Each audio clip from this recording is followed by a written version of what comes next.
What is going on, YouTube? Welcome to the Living Freed channel. My name is Tyler Freed, and as you can see here, I have a comment pulled up from a subscriber, and I just wanted to show y'all this comment so that you know what this video is all about. I am going to be responding to this comment that I got today, and this person says, I'm currently going to trade school and will be receiving my CDL. Any advice for a young man going into the trucking industry? So, before I answer this question, obviously I don't know exactly how old this person is, but I'm just going to go ahead and assume when he says young man, I'm going to use the example of a 25-year-old. To me, somebody that's 30 and under, that's considered a young man to me. And you have a lot of time ahead of you to accomplish a lot of great things in the trucking industry. And in order for me to answer this question, I have to go through the entirety of your trucking career. And you'll see what I mean by that in a second. So if you're new to the channel and you're not familiar with my content, first of all, I appreciate you for being here. Second of all, if you're somebody that's looking at the trucking industry as a potential career path, you're looking at becoming a truck driver, maybe becoming a truck driver and later becoming an owner operator and fleet owner, and you have a lot of aspirations. You want to really change your life financially, this is the video for you. So make sure you stay tuned till the very end because I'm going to be talking about everything from your trucking career itself and what to do financially. So I'm going to try to make this as quick as possible. I'm going to get straight to the point, but before I do that though, make sure you like the video, sub to the channel, and stay tuned till the very end. And you need to save this video. If you are like this person that just asked this question and you're a young person and you're not sure as to how to approach your trucking career, this video is going to be one that you want to save and you want to watch it and rewatch it, especially as you go through the different phases of your career.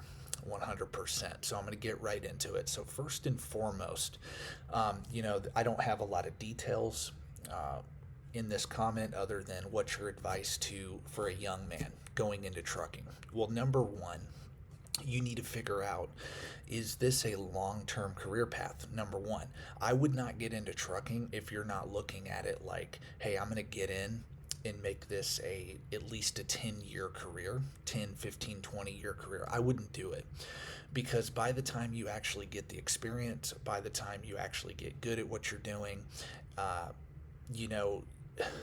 honestly, a lot of guys quit at the wrong time. They'll go into it and they'll be in trucking for 4 or 5 years, get kind of tired of it and want to do something else. And to me, that's a huge waste of time because they especially didn't do what I'm going to talk about at the end of this video, which is the financial stuff.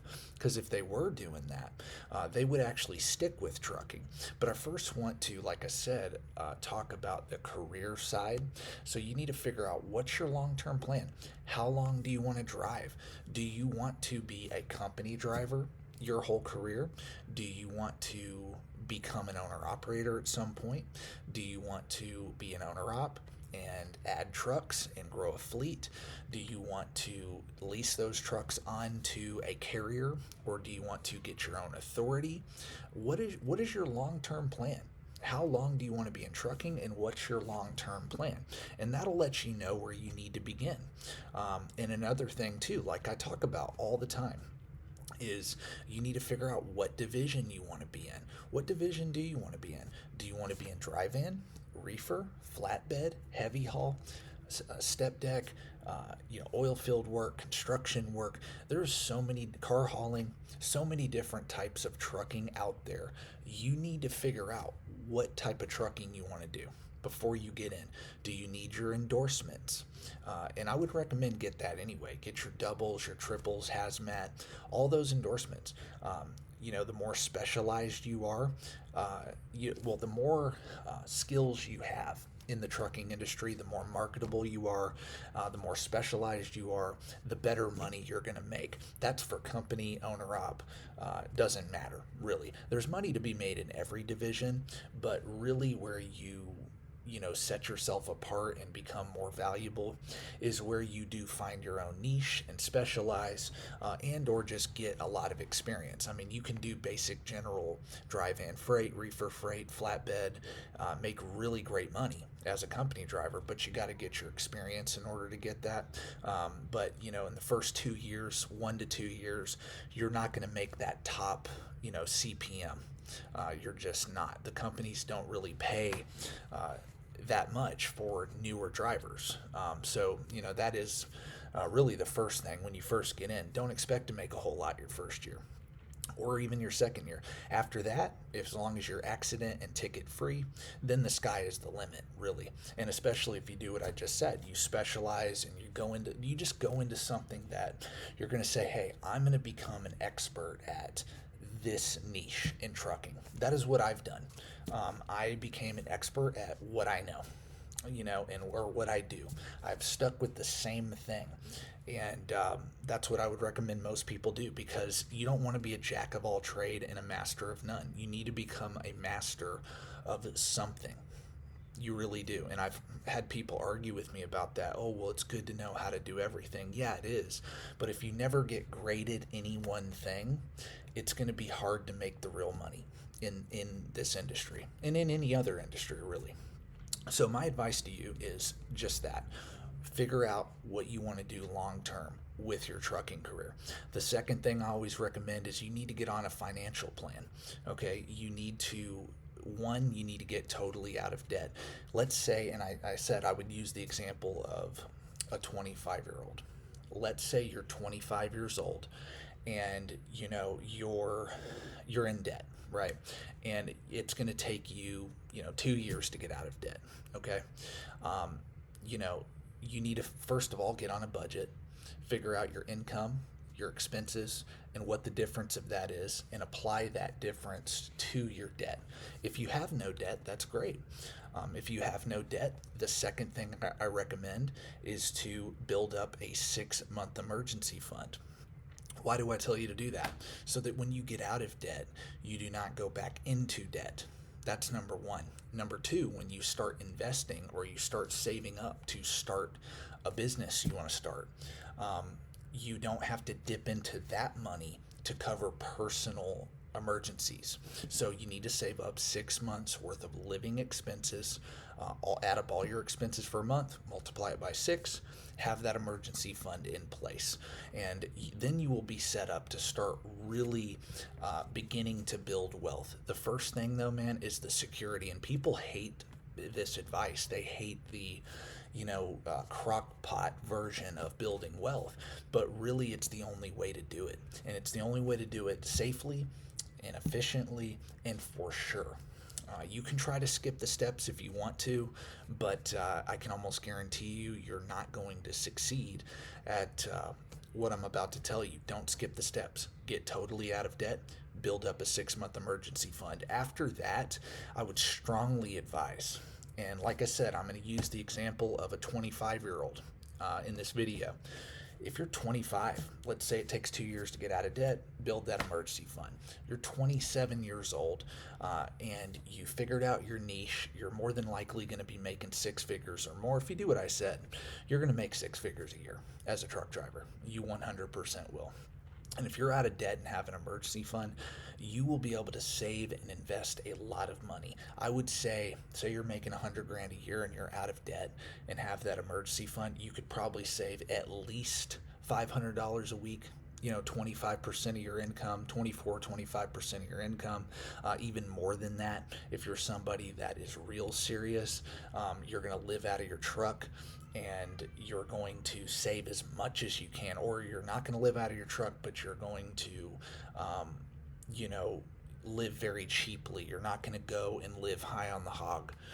That's also what I would recommend. I would recommend the first 10 years of your trucking career should be dedicated to setting yourself up financially. So you do the first 2 parts, like I said, first 3 things. figure out your trucking career situation, get out of debt, have an emergency fund. The last thing is, okay, say you want to start investing your money. Once you're out of debt and have that emergency fund, it's time to start getting your money into assets. And there's various different things you can do. Like I said, if what you want to do is become an owner operator, and you want to go the business route, okay. Once you have that emergency fund in place and you're out of debt, it's time to start saving up to become an owner operator. And I would recommend that this money be separate from your other savings. So, and I'm not going to touch too much on the owner operator thing, but if you want to do that, I always recommend. Why do I recommend this? Because this is what I do. And to me, it's the best way to do it and to have the most success and long-term sustainable success as an owner operator. So that's one. Be debt free. Save up, pay cash for your first truck, save up a $20,000 to $30,000 emergency fund for that truck, and then also get at least a 2-year extended warranty on that truck that covers things like the transmission, the after treatment system, and the engine. At least get a truck that has all that, and you'll be good. Do that. And that's whether or not you lease on somewhere or you get your own authority. And I don't want to drag out the owner op thing, but financially speaking, that's how you need to be set up if you want to go that route. And if you want to add trucks beyond that, I would recommend do the same thing. You buy your first truck, you live on a regular driver's salary, save the profit towards your second truck, and grow your fleet. That's the best way to do it. That's the best way to do it as far as long-term sustainable success. So let's just assume, though, in this video, I'm going to show you, let's assume you don't want to go the business route and you just want to make really good money and you want to set yourself up and invest in other things. I always recommend low-cost, broad-based index funds. The reason I recommend that is because it's not an active investment. It's not an investment where you have to constantly manage it all the time. See, when you own a business, you are working for that money.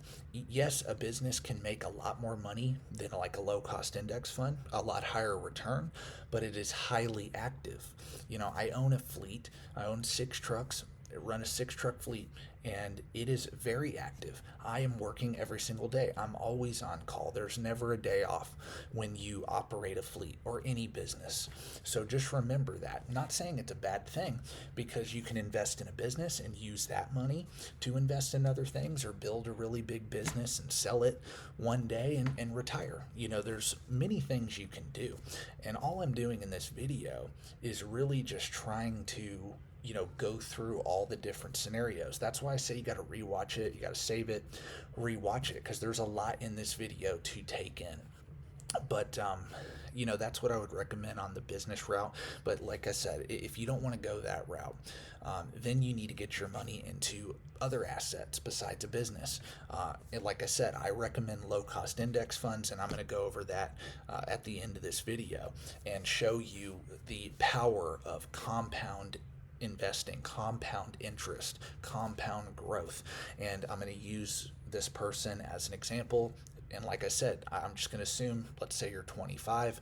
I'm going to show you how wealthy you can become being 25, getting into trucking, doing what I talked about. Man, you can become not only a multimillionaire, but very, very wealthy over a 20, 30-year trucking career, and do it very easily too.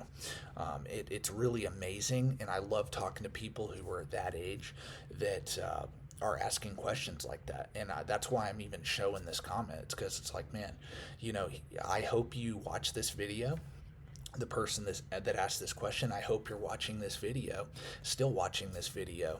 If you are like him and you're 30 years or younger, man, you listen to this advice, you will build significant wealth, 100%. You'll build wealth anyway, whether you're over the age of 30. But again, the context of this video is, for my advice for a young man. So again, you get out of debt, you have your emergency fund.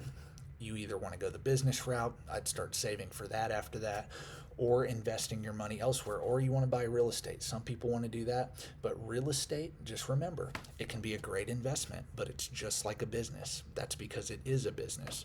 When you buy a rental property, you own a business and you will be actively managing that property. Yes, you may be able to hire a property manager, but they're going to take some of that profit if you hire a property manager, especially if you're small and you don't own a lot of units. So chances are you're probably going to want to manage that property yourself to save money, and that's going to turn into a full-time job. It is. And so you have to decide, do you want to deal with the headaches of owning a property? Some of you want to do that. If that's what you want to do, go for it. Do it 100%. It can be a really profitable venture. But yeah, that's what I would personally invest in.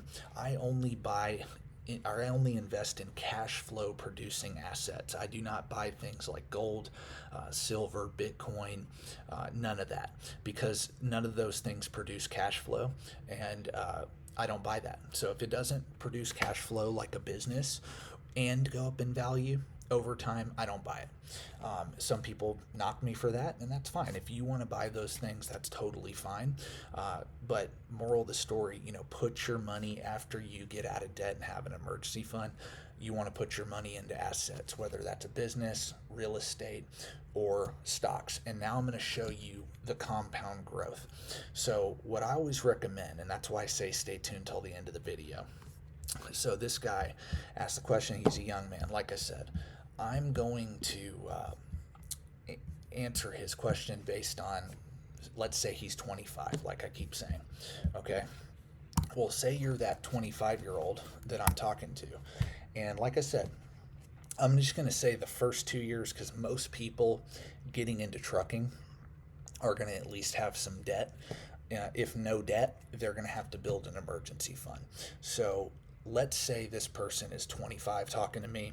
He has debt. He has no emergency fund. I'm going to say it'll take at least 2 years to pay off all the debt and build that 6-month emergency fund. So I'm going to say after 2 years, he's got his experience, he's out of debt, has that emergency fund, he's 27 years old. Now he can begin to save and invest and build wealth.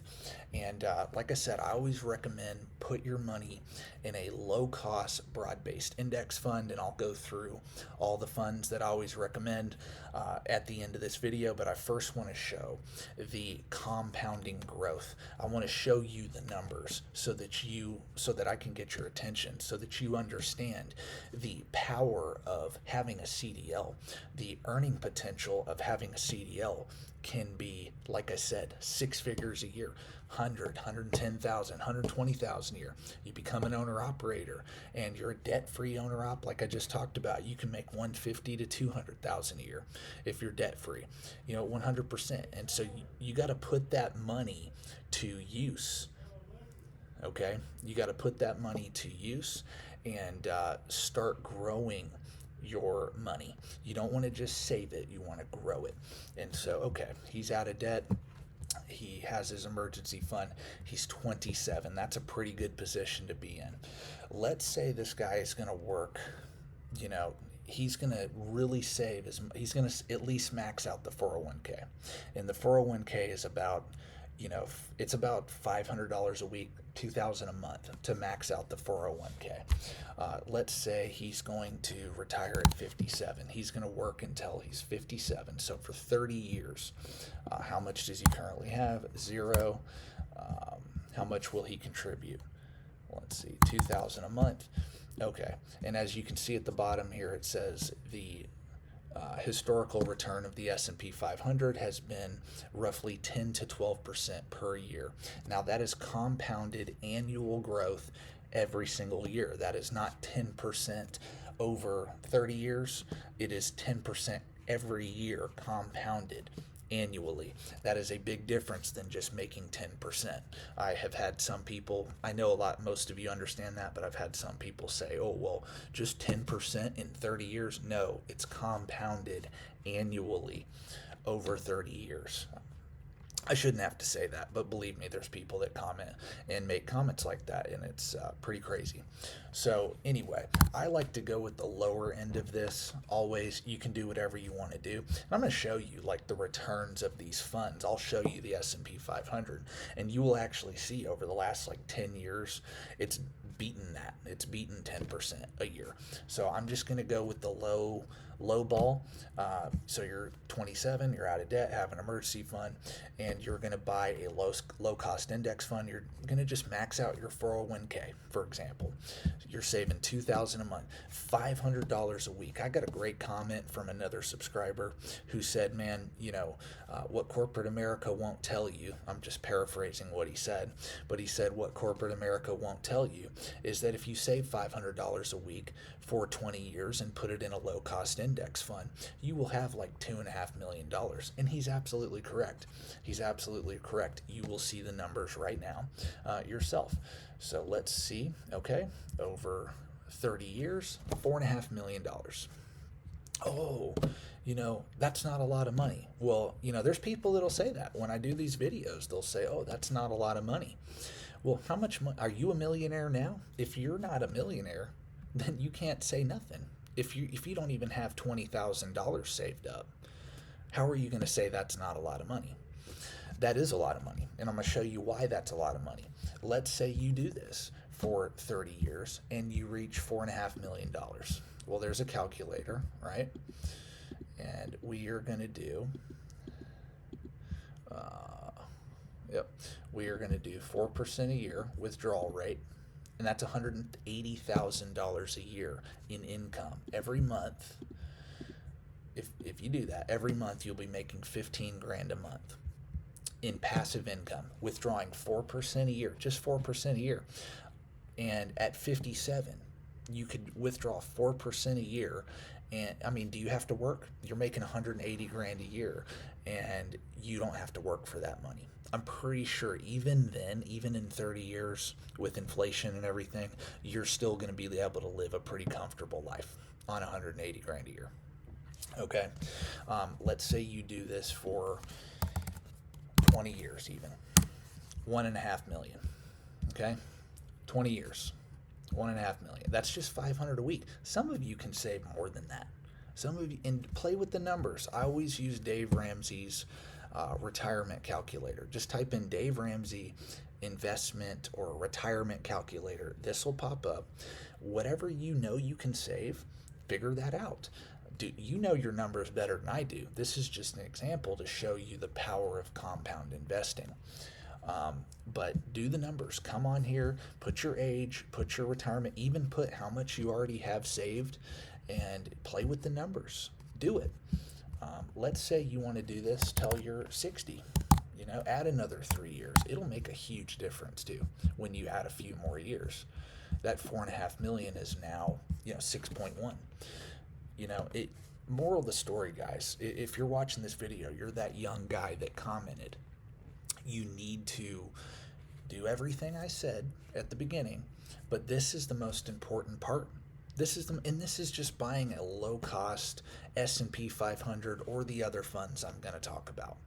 I'm going to go over a few funds I'd invest, and I've talked about these before, but that's not even really that important, really. What fund do you pick? As long as you buy a broad-based, low-cost index fund that at least tracks either the U.S. stock market or S&P or a global stock market fund. If you want to have some international stocks in your portfolio, you can just buy a global stock market fund, and they'll all track pretty closely.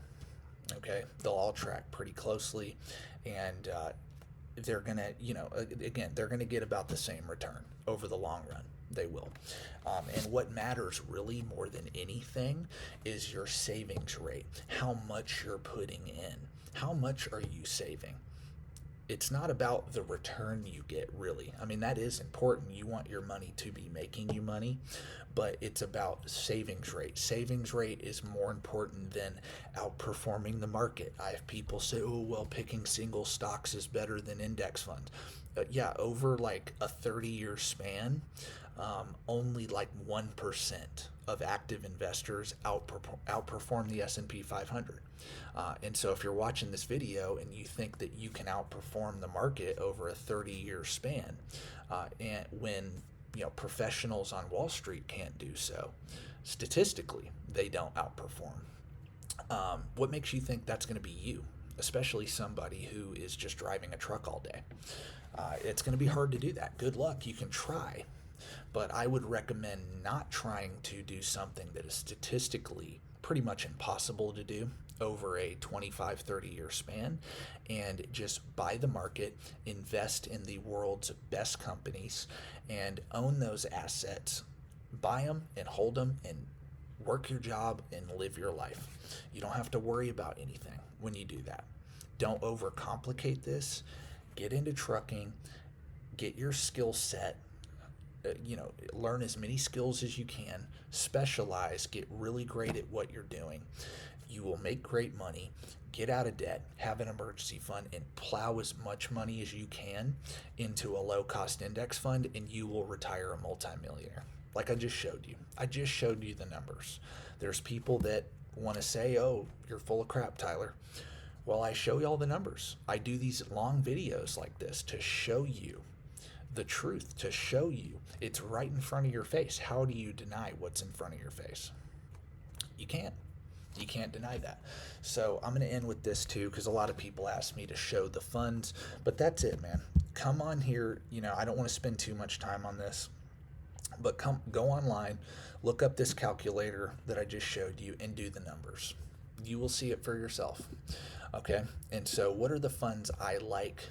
First and foremost, I'll just start with the one that I personally invest in.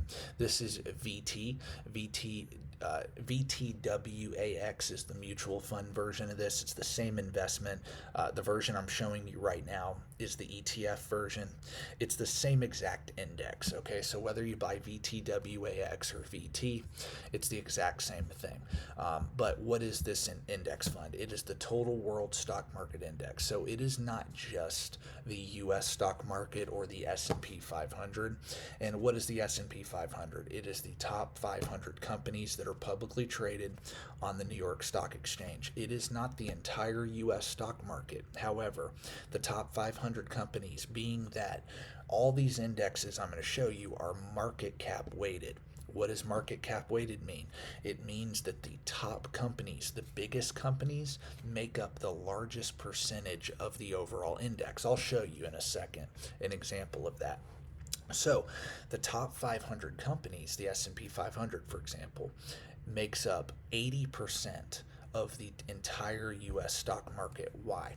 Because those 500 companies represent 80% of the overall value of the entire U.S. stock market. However, when you just buy an S&P 500 index, you are excluding those small and mid-cap companies.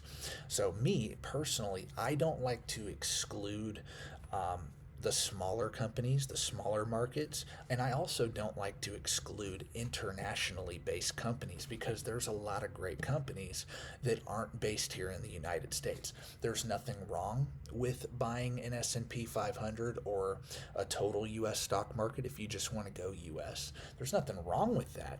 You do still get international exposure, because the companies, even though they're based here in the U.S., those companies are doing business all over the world. They're still global companies, even though they're based here. But me, I like to have that ultimate diversification. I want to own large cap, mid cap, small cap, U.S. and international. I would never exclude the U.S. because we still are the top economy and stock market in the world. You would never want to exclude U.S. You always want to have U.S. in your portfolio, but there's always debates about whether you should have international stocks or not have international stocks. And my opinion on that is I think you'll be fine either way. If you exclude international, I think you'll be fine, being that the U.S. is so globally dominant and those companies are globally diversified, like I just said.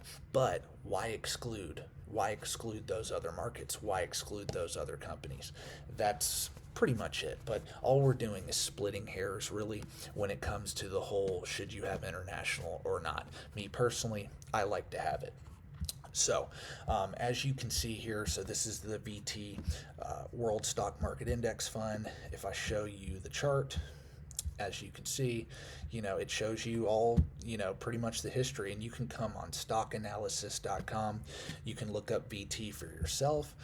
It'll show you all this. It'll show you the expense ratio, 0.06%, PE ratio, shares outstanding, the dividend yield. That's dividend per share, and then this is the dividend yield. So if you have $100,000 in VT, it'll pay you $1,670 a year in dividends. Pays out quarterly. Let's see here. It has all the information. It has how many holdings there are. There's over 10,000 companies, and that does fluctuate because there's companies that are listed on the index and there's companies that get delisted. So that will fluctuate. Usually, it's between 9 and 10,000 companies in the overall the World Stock Market Index. The inception date. You can see how old this fund is, since 2008, and as you can see, since 2008. Here's what it's done. It has gone nothing but up. And that is because, over time, inflation gets priced into assets. Inflation will go up over time, and that does get priced into things like real estate and businesses. And so that your money's going to grow no matter what, because we live in an inflationary economy. And so, like I said, asset prices are going to go up over time. So that alone, your money's going to grow with inflation over the long run, not in the short run. There are time periods, as you can see on this chart. There are dips. Look at it's showing 2009 here, but it recovered, and it's showing 2020 here. It's showing 2022 when interest rates started going up and we had the huge inflation scare. You can see the tariff dip right here that I'm showing you. But over time, over the long run, you're a business owner. When you own an index fund, you own a piece of multiple companies, and these are the biggest, brightest, and best companies in the world. And those companies are going to continue to innovate, grow their profits, grow their revenues, create new products and services, and just become overall more valuable over time. Again, after you're out of debt, you want to get your money into assets that are going to go up in value over time and pay you while you wait for that appreciation. So you can look at the chart yourself, like I said, but that's the chart for the World Stock Market Fund. If you go down, you can see the performance. In the last 10 years, it's made 11.5%. The last 10 years, last 5 years, 13.35. In the last year, it's been 19.65. So as you can see, over the last 10 years, it's outperformed that 10% that I put into the calculator. Okay, so, and you can do this for all the funds I'm going to show you, but this is the World Fund, and I'm starting with this just because this is the one I personally invest in. You can go to the holdings, look at that. You can see how it's split up. As you can see, financials are 16%, technology 23%. You can see all the different sectors and how it's allocated. And, when you buy this, you're buying pretty much the global economy. That's what you are doing. You can go down and see the top 25 holdings. These are companies we all recognize, right? NVIDIA, Microsoft, Apple, Amazon, Meta, Broadcom, Alphabet, Google. Alphabet is Google. Tesla, Taiwan Semiconductor, JP Morgan, Berkshire Hathaway. You get the point. You go all the way down. These are household names, okay? These are products and services we use every single day. And, pretty much what you're doing is you're saying, hey, I believe that as a whole, these companies are going to be worth way more money in the future than they are today. And I think that's a pretty good bet when considering this chart. This chart shows you that. Back in 2009, when the world was ending, VT was selling for $28.19 a share. And now look, it's selling for $139.47 a share. And this chart does not include dividends. This is just stock price appreciation. This does not include dividend reinvestment. And so, it's kind of it's not the true return. Your return's actually a lot higher than this, considering the dividend payout. So that's VT. What are the other funds, just to be quick about it? The Vanguard Total Stock Market Index Fund. This is the total stock market US. And it's the same thing. You have the overview. You can look at the chart. Look at the chart. It's pretty similar. I mean, it's similar to what you just saw with the global fund. Like I said, they all track pretty much. If the U.S. market's up, international market's up. If the U.S. market's down, international's down. We are the world economy is correlated. And you got to think globally when you invest. You got to understand we don't live in, separate countries that just do their own thing. No, it's a global economy, and that's why the markets track very similar. Whether it's U.S. or international. Again, and there are time periods where international will underperform or outperform. U.S. will underperform or outperform. But over the very long run, they're going to track very closely. Okay? And it's the same thing. You can look at the holding. Now look at the holdings on here. 3,526 companies. That's because it's excluding all those international stocks that were in VT. But you own this, you own the entire U.S. market, not just the top 500 companies. You own, pretty much 3,000 other companies that aren't in the S&P 500. You can look at the holdings, look the allocation, the holdings. Look, NVIDIA, Microsoft, Apple. It's the same companies. Like I said, these companies are very globalized, and all these indexes are pretty much going to have the same holdings. The only difference is really like the allocation or the weighting. Like NVIDIA is going to be like 6.5% of VTI, the total U.S. stock market, and NVIDIA is only 4.14% of the World Stock Market Fund. Again, it's because these funds are market cap weighted, and so there's just a lot more diversification in VT. And again, I didn't mention the ticker symbol, but it's VTI for the total stock market index, the U.S. total stock market index. But it's the same thing too. I'm going to show you the VOO, VOO. This is the S&P 500 fund. Same thing. You can look at the dividend. You can look at all the different things. The chart. Here's the chart. They're all very similar, as you can see. Holdings, same thing. NVIDIA, Microsoft, Apple, Amazon, same thing. The only thing, the S&P is excluding like small and mid-cap companies, and VTI is excluding international. But as you can see, guys, they're all pretty similar, okay? The funds, those are the three funds I like. Why? Because they're pretty much the broadest investments you can own. You can pretty much own everything for 0.064%. And there's some index funds out there that they don't charge anything now. And Vanguard's not the only versions of this. That Schwab, Fidelity, a lot of different firms have their own version of the funds I just showed you. I go with Vanguard, but I mean there's other funds out there that are the exact same investment. It's just a different version of it, pretty much. But yeah, I just wanted to show y'all this. I wanted to answer that guy's question, and I hope y'all watched through this entire video. Anytime I do videos like that or like this, it's very long-winded, but in order to explain everything, I kind of need to make a long-winded video because I like to show y'all from time to time the power of if you are smart with your career and your money, look at how wealthy you can be.